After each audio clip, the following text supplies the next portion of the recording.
Hi there, this is John for KillerPHP.com, and today what we're doing is we're looking at how we can write a very simple MVC framework from scratch using PHP 5.3. And so I'm kind of going out of my way to show you all the neat new features in PHP 5.3 and soon to be PHP 6. So over the last couple videos, we've looked at how we can create anonymous functions. You'll notice that we're dealing with namespaces at the top. We've also looked at how we can create inheritance structures and implement interfaces, all of this stuff which has to do more with object-oriented programming in general. And in the last video, we looked at how we could basically create a form and post the results back to the controller.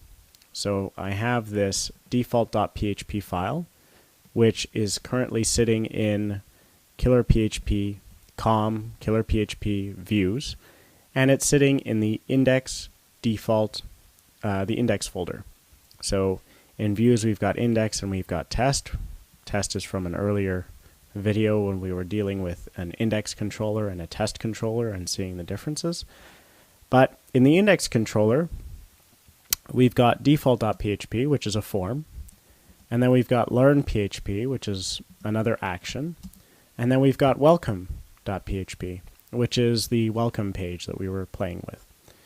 So these were just some simple examples of the controller architecture. Now we're going to be looking at how we can save the data in the model using the simplest form of persistence in PHP, which would be session. So session variables are variables that are stored on the server, and they're done so by setting a key or a cookie on the user's browser. So what happens is you go to the website and a cookie, a tiny little text file, is stored on the user's computer. And that tiny little text file has a very, very long encrypted key. And that long and encrypted key corresponds with a long and encrypted key on the server. And using that long and encrypted key, the server and the browser, the user running the browser, are able to pair up, and any data that is stored in the session variables is made accessible to that user. So that's kind of quickly how that works. What we're going to do is we're going to rely on this as a way of carrying data over from one stage or one page to another page. And I'll show you what I mean. So if I go back to my index controller here,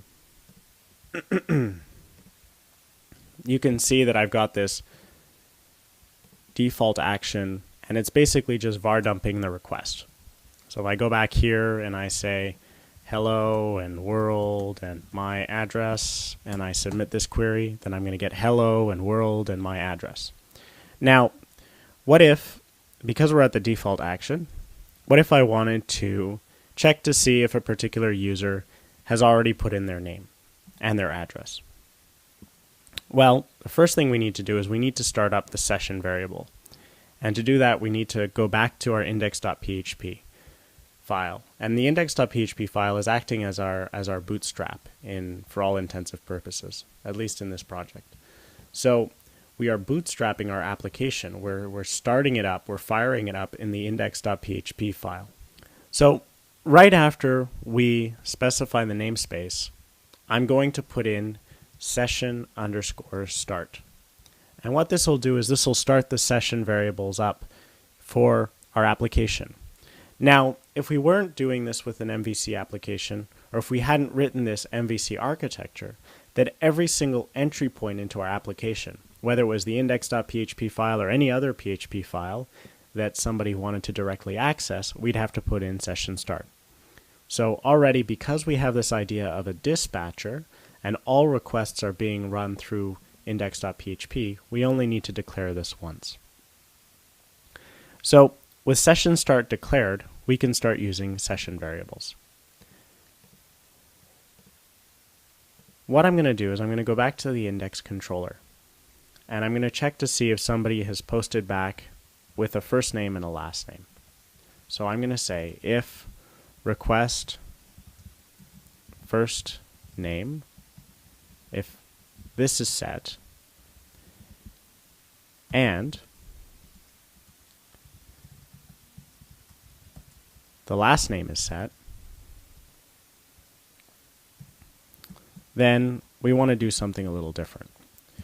We want to go to the session variable and say current user is equal to, and here we're going to create a new com killer PHP models user with these parameters. So with current user set on my welcome page, instead of just creating this new random user, I'm going to say that this user variable is actually going to equal whatever's in session for current user. And if the current user is not there, then we're going to change the view a bit. So I'm going to say that there's a new parameter in the welcome action called user exists, and it will equal whatever is set session current user is. So this will be, a true or false statement. Now, if the user doesn't exist, we're going to have to show something different, right? So if I go back to my welcome action and I say index/welcome, I'm going to get a syntax error. So let's see, what did I screw up? Okay, yes, so I need another parentheses there to close the if statement. So if I refresh this, it'll say call to a member function render with on a non-object, right? Because render with can only work if the user exists. If the user doesn't exist, then the model hasn't been created up here. And if the model hasn't been created up here, then the function render with hasn't been instantiated. So there's no way that we can actually run this code. So we'll add a statement saying here, if this user exists. And if that in fact is the case, then we'll define this user with this particular rendering scheme, which we defined down here. Let's refresh this again, and it'll just say, welcome to my killer PHP application. Now, what's neat about this is that we've actually created a variable called user exists, and we have inadvertently passed it to the view. So if I go to welcome.php, I can create a very simple if statement here, saying if this user exists. We're using a different style here, and if. And I'll open another tag here saying else. So this is more as a templating engine. If you've done anything with classical ASP, or if you've done anything with with Ruby, you might have seen this kind of declarative, very simple to follow if else for templating. And I can say, uh-oh, we don't know who you are. Please register. And here we'll just link to the /. So if I refresh this again, it'll say, uh-oh, we don't know who you are, please register. So if I click on register and I put in John and Levensold and my address, so I'll just say Montreal, Canada, and I submit this. And then if I go back to the welcome, it'll say address, Montreal, Canada, first name, last name, and everything else.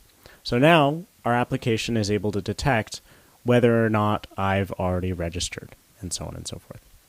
So in the next video, we're going to take this a step further by looking at how we can start passing things to the model and let the model do the saving rather than the setting and stuff in the view, or rather in the controller, and also how we can clean up our namespace so that we don't have to do these really long things. Thanks for listening.